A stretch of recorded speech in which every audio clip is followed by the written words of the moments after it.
السلام علیکم۔ اس دنیا میں جو رشتے پائے جاتے ہیں ان کی دو بڑی اقسام ہیں۔ ایک رشتے وہ ہوتے ہیں جو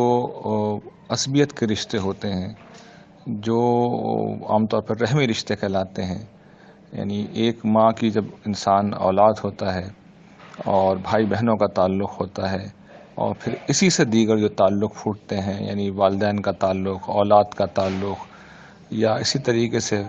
جس طرح میں نے مثال دی بہن بھائیوں کا تعلق، تو یہ عصبیت کے رشتے ہوتے ہیں۔ ان میں لوگ ایک دوسرے سے محبت کرتے ہیں اور ایک دوسرے کا خیال کرتے ہیں، اور یہ کرنا لوگوں کی ایک نوعیت کی قبائلی زندگی سے انسان جس طرح جیتا آ رہا ہے، ایک گروہی ضرورت ہوتی ہے، ایک سماجی ضرورت ہوتی ہے، اس کے بغیر انسان جی نہیں سکتا۔ رشتوں کی ایک دوسری قسم بھی ہوتی ہے، اور وہ رشتے وہ ہوتے ہیں جو عصبیت کے رشتے نہیں ہوتے، وہ پیدائشی رشتے نہیں ہوتے، بلکہ وہ بائی چوائس قائم کیے جاتے ہیں۔ یعنی پہلی قسم کے رشتے بائی چوائس نہیں ہوتے، بلکہ بچپن سے اور شروع سے ہم انہیں دیکھتے آ رہے ہوتے ہیں، یا اللہ کی طرف سے گویا کہ ہمیں ودیعت کر دیے جاتے ہیں، اور پھر ہمارے اندر ان کی ایک محبت اور عصبیت پیدا ہو جاتی ہے۔ دوسرے رشتے وہ ہوتے ہیں جو ہم خود قائم کرتے ہیں، اور وہ زیادہ تر مفاد کے رشتے ہوتے ہیں، دلچسپی کے رشتے ہوتے ہیں۔ ان میں سب سے بڑا، سب سے اہم اور سب سے بنیادی رشتہ میاں بیوی کا رشتہ ہے۔ یہ رشتہ بائی چوائس قائم کیا جاتا ہے، اور ایک مرد اور ایک عورت اپنی مرضی سے مل کے رہنا شروع کرتے ہیں۔ چونکہ اس میں دلچسپی ہوتی ہے، اس میں مفاد ہوتا ہے، اس میں ایک دوسرے کی نفسیاتی ضروریات پوری ہو رہی ہوتی ہیں، تو ان پہلوؤں سے لوگ اس رشتے کا آغاز بڑی گرمجوشی سے عام طور پہ کرتے ہیں، اور یہی اللہ کا قانون بھی ہے، یہی طریقہ بھی ہے۔ لیکن بارہا ایسا ہوتا ہے کہ یہ مفادات کمزور پڑ جاتے ہیں، دلچسپیاں کم ہو جاتی ہیں، تو یہ رشتہ پھر بہت کمزور ہو جاتا ہے۔ یعنی پہلے رشتے اس طرح کے ہوتے ہیں کہ وہ بہت کمزور پڑتے ہیں،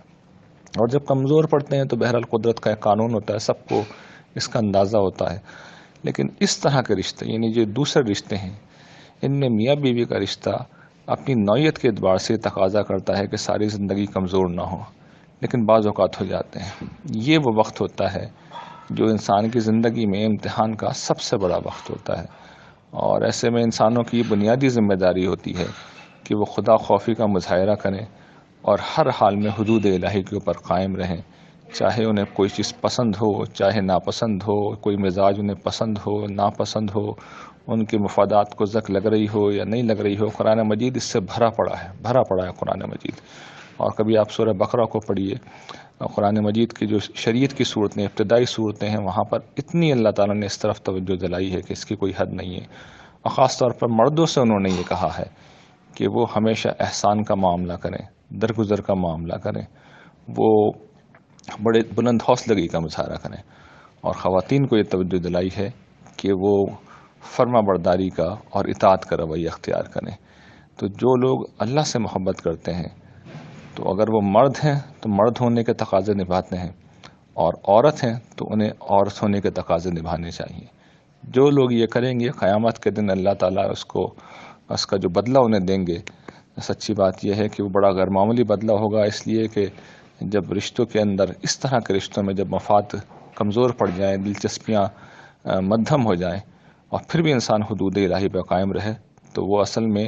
خدا کے لیے قربانی دینے کی سب سے بڑی مثال ہوتی ہے۔ اللہ تعالی ہم سب کے علم و عمل کی اصلاح فرمائے اور اپنے فضل و رحمت سے نوازے، آمین۔